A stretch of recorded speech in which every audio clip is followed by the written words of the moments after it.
You're welcome back. This is Newsfile. It's your most authoritative news analysis platform, and here on Newsfile, we put Ghana first. My guest, Dr. Dominic Akrotinga Ayine, MP for Bolga East and former Deputy Attorney General and Minister for Justice. I am excited to be his constituent. Professor E. Kofi Abotsi is Dean, UPSA Law School. Martin Pebu, he's a rights activist and a lawyer. SN Dakwa is former clerk of Parliament. He's worked in Parliament from the First to the Fourth Republic. Was a clerk of the Consultative Assembly which drafted the Fourth Republican Constitution. And in the second segment, we shall have Dr. Gideon Boakon, spokesperson and aide to the Vice President, Professor Samuel Chinibua Kodria, senior lecturer, Gimpa School of Technology, popularly known as TK by his students. And Professor Abotsi will still be with us, and Godfred Bokwing, Professor of Finance and Economist, University of Ghana. Now, let's welcome my guests who are joining us via Zoom. Martin and Mr. Dakwa, thank you all very much for joining us.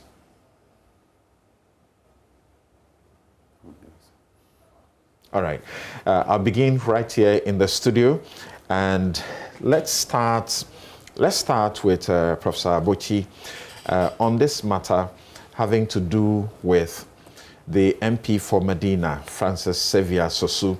Of course, he has brought it up. His issue has brought the issue up again, but I'm sure that he's not the purpose of the discussion because the matter comes up almost every now and then about the privileges of MPs and the immunities that they enjoy, whether or not they are setting it rightly or wrongly. So, we have had the Speaker, the Parliament issue a statement, on behalf of the Speaker. And the bottom line is that the Speaker is saying to arrest an MP when they have done something wrong, or to serve any processes on them that's coming from court or outside of Parliament, you must follow a procedure. And he says the procedure is that you need the Speaker's permission. That is very categorical. We've had the majority caucus say he's breaching what is the standing procedure. And then we have the minority caucus that is saying that the Speaker is right.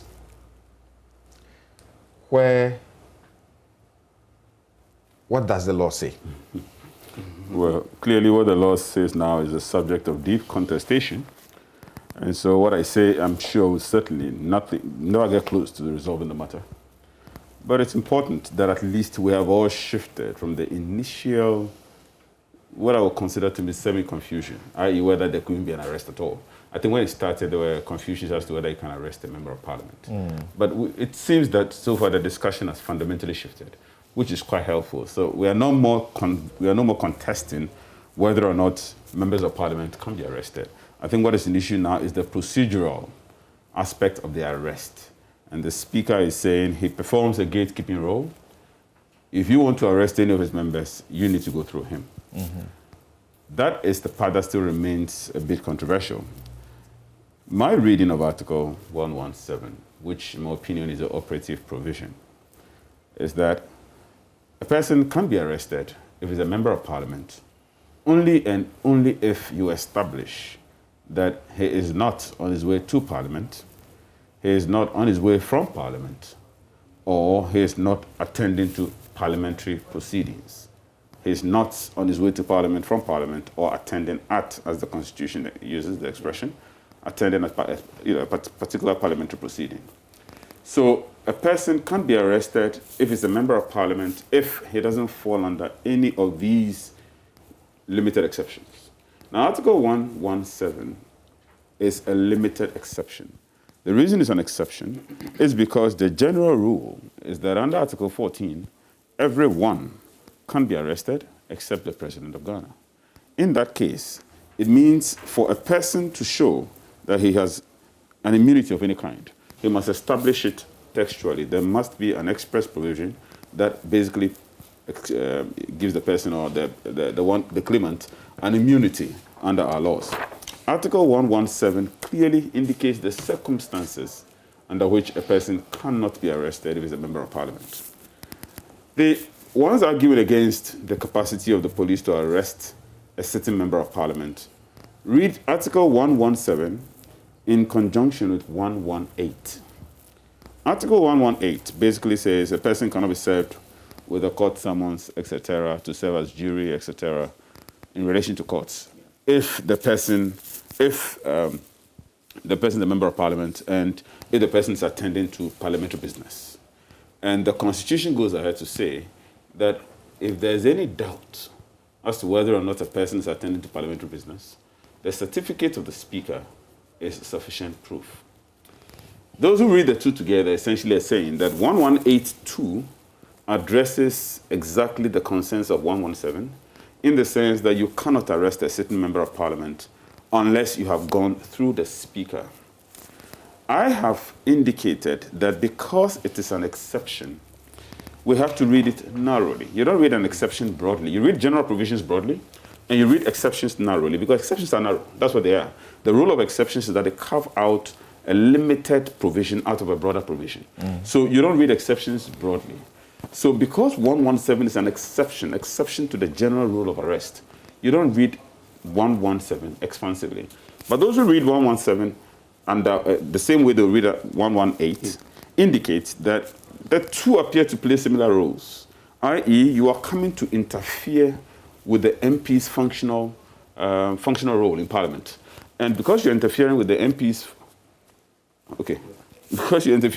functional role in Parliament, you have to ensure that the Speaker is brought into the process, i.e. the Speaker being, so to speak, the gatekeeper of Parliament, must at any point in time account for his members. And so because you are about to interfere with the functional role of an MP through the powers of arrest, it is imperative that you go through the Speaker. Indeed, the 1968 Constitution reform, the 1968 Commission that drafted the 1969 Constitution, their recommendations actually pointed out to the capacity of an executive to undermine the functions of Parliament by artificially reducing the numbers of members of Parliament through the power of arrest, especially under critical circumstances. And therefore, they recommended that these powers of the police, in terms of the arresting powers of the police, must be exercised, pursuant to the Speaker, so to speak. Not through the Speaker, sorry. Must be exercised pursuant to a limited exception, i.e. you can't arrest them when they're on the way from performing the functions for which they're elected. The difficulty with that interpretation is if you look at Article 118, even 118, assuming that we decide to accept the combined reading of the two, if you look at Article 118 specifically speaks of the provision in a back-channel format, i.e., if there's a doubt, so it speaks in a doubt format, that is, the certificate to the Speaker is conclusive proof that a person is attending to the business of Parliament, i.e., where there's a doubt. So it doesn't speak of it in a frontal manner. In other words, the police, for example, can go into Parliament and serve summons on someone to perform particular functions. And if the person says, I'm performing parliamentary business, the person is invoking the immunity. If there's a doubt, the Speaker issues a certificate that indicates. Of course, the Speaker can issue it proactively if he wants to avoid the whole confusion.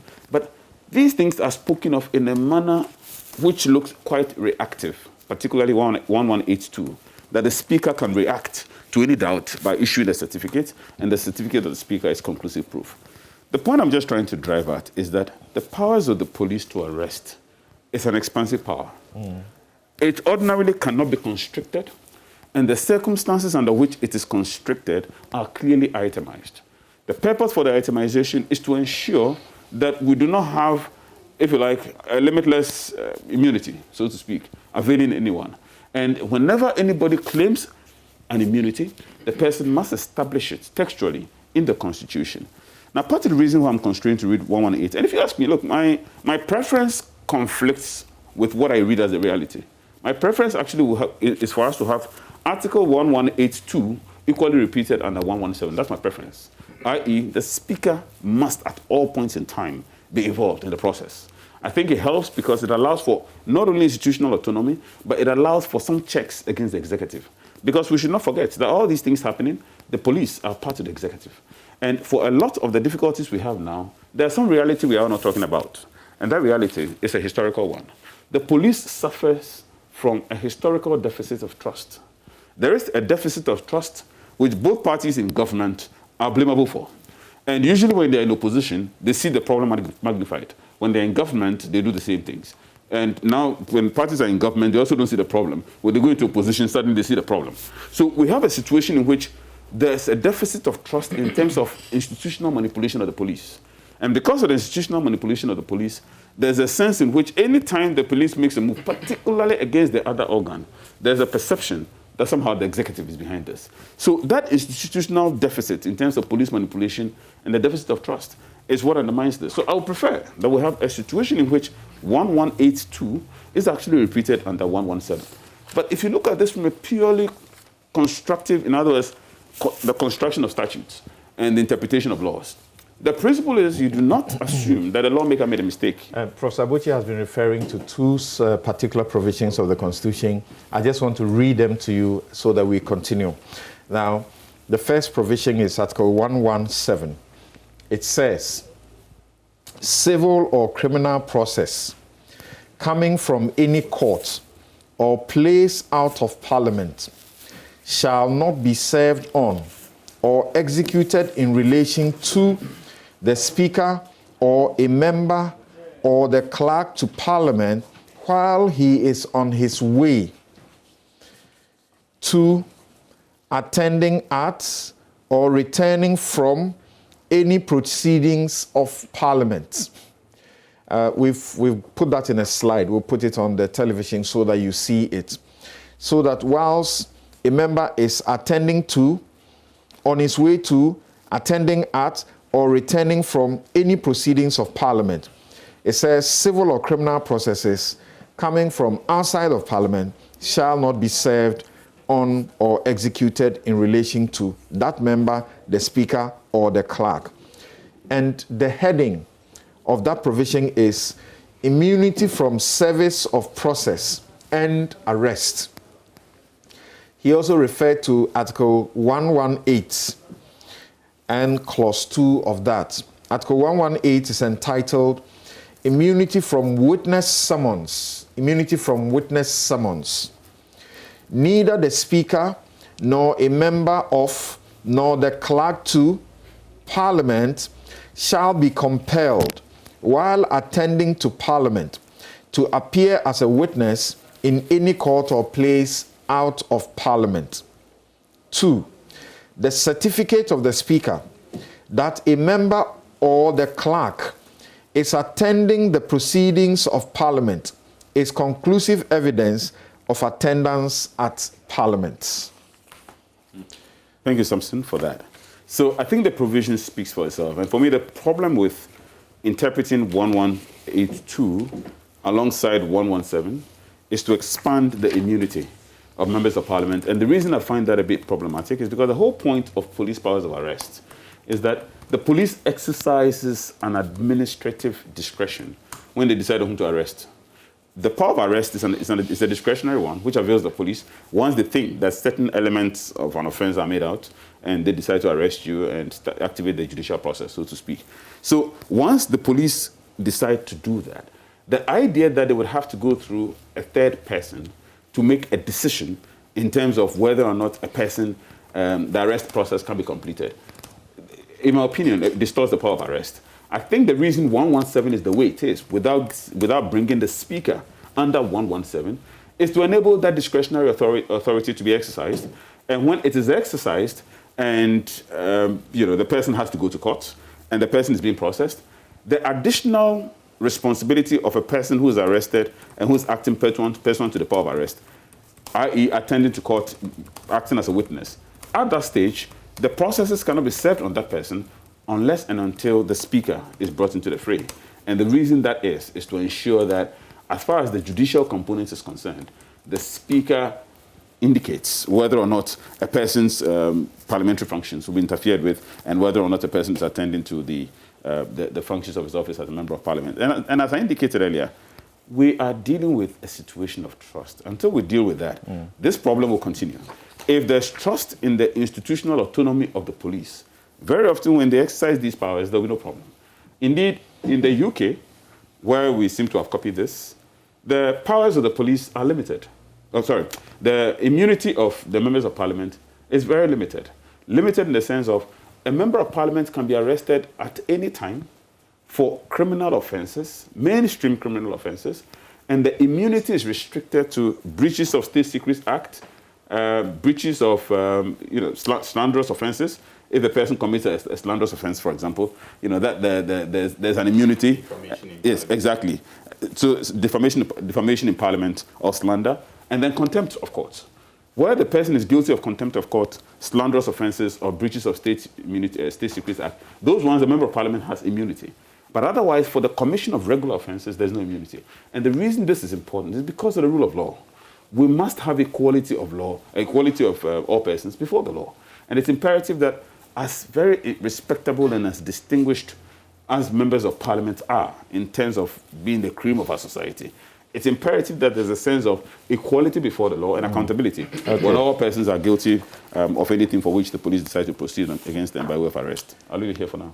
So when the Constitution says attending to, on its way to, attending at, or returning from proceedings of Parliament, does that include being in your constituency and working as an MP? That is what I indicated again on Friday. May need some judicial interpretation. No, I need us to do this. For us to be clear. As the law says, does this include being in your constituency and working as an MP in your constituency? The law doesn't detail out what constitutes proceedings in Parliament. See, that's what I'm just saying. Look, again, because of how vituperative this whole thing has been. No, but why should it be construed as, giving itself to ambiguity? It says proceedings of Parliament is being in your constituency and working there ordinarily, playing your role as an MP in your constituency. Is that attending to the proceedings of Parliament? Parliament is a corporate body. Members of Parliament are the constitutive entities of Parliament. I have always said this over the years, especially in relation to contempt of Parliament. I have said a lot of the things for which our Parliament has been accusing people of contempt of Parliament. It's actually contempt of parliamentarians. Contempt of Parliament as a body. Parliament is an entity, it's a body, it's a corporate body. Headed by the Speaker in session, you have Parliament in session. I am constrained to say that an MP, Honorable Dominic Ayine, in his beautiful MP, beautiful constituency in the north, Bolga East, yes. I'm very constrained to say that when Dr. Ayine is Honorable Ayine, when he's been invited to attend funerals, attend church services, and all of that, when he's there, I'm constrained to say that constitutes proceedings in Parliament, because when you speak of proceedings too, you are speaking of structured processes. You are constrained, or it is not? You are speaking of structured processes. I'm constrained to say. I need to move on to others. Well, I'm just saying I'm constrained because there's no judicial determination yet. You've spoken for a while, but I'm asking you a few questions so that we are straightforward for our audiences to appreciate what it is. On your way to, attending at, and returning from proceedings of Parliament, does it include being in your constituency and working there as an MP? Proceedings in Parliament will imply structured processes of Parliament, and I would not think that a member of Parliament, somewhere in Ghana, would be deemed to be attending to proceedings defined the way it is. It looks like a term of... You had made a statement that everyone except the president can be arrested, according to Article 14. That's the police powers that they have. Does that mean that the immunity that the president enjoys, if he committed murder in our face right now, we'll watch him and say because he's president, he has immunity, he cannot be arrested? The arrest of the president can happen only if you go through prior processes. If the president commits murder, the way he can be arrested is for him to be impeached first. Once he's impeached, the immunity is removed. He can now go through the process. But as he's still president, he's covered. Or when he, ceases to be president, Correct. After. within 3 years Of his ceasing to be president. Correct. he can be arrested. So either he's impeached and then he's taken through the process, or we have to wait till he's out of office within 3 years, which is also another difficulty. If a president literally can get away with murder and cannot be arrested until and unless a process, you say prior processes are followed, why is the MP's immunity not in a similar fashion, that he also cannot be arrested, like the Speaker says, unless he has permitted the arrest? Well, you're asking someone who doesn't agree with that immunity of the president. I think, and I've said this to my students many times, that we have created a president who, in fact, looks like a chief called the president. And if our people have said this, if you look at the nature of our president, the powers that he has, it appears that there was no model before him. So what they did was basically to look at our chiefs. You don't insult the president, or rather, you don't insult chiefs. The chief is a judge in his own court. So our president is more or less a grandiose chief. Insulting a chief is a crime in Ghana, right, and it's punishable by a fine, and you can go to jail for about 3 to 6 months. Right. Yeah. So frankly, if you insult the president, there's no crime. If the executive is in a coordinate position with Parliament and in coordinate position with the judiciary, I do not see why the president appears to enjoy so much immunity and powers when these two other entities don't. So clearly, in the case of the president, it seems we've just created a big respectable, so to speak, respectable person who enjoys things over and above other people. Okay. But I certainly do not agree with the immunity. But that's what it is. Thank you. The last thing, and some 30 seconds, you were saying that in your opinion, Articles 117 and 118 are independent of each other and separate, and ought not be boxed together. Absolutely.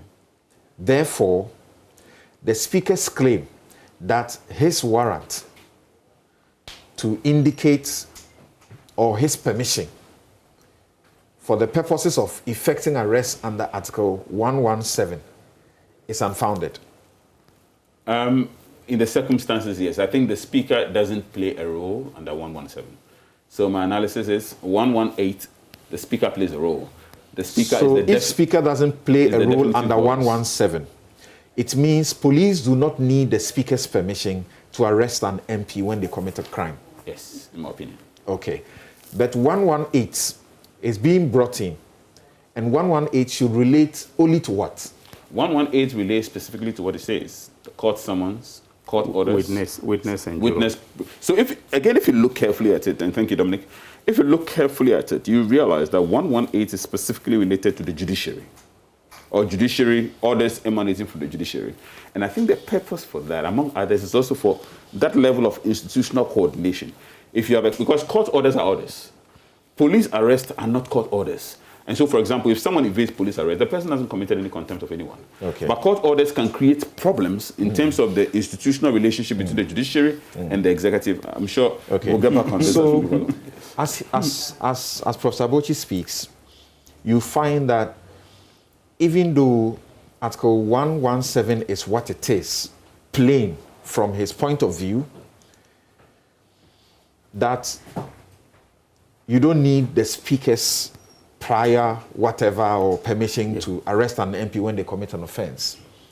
He's hesitant at allowing that to be what it is because of the potential abuse by the executive. Yeah.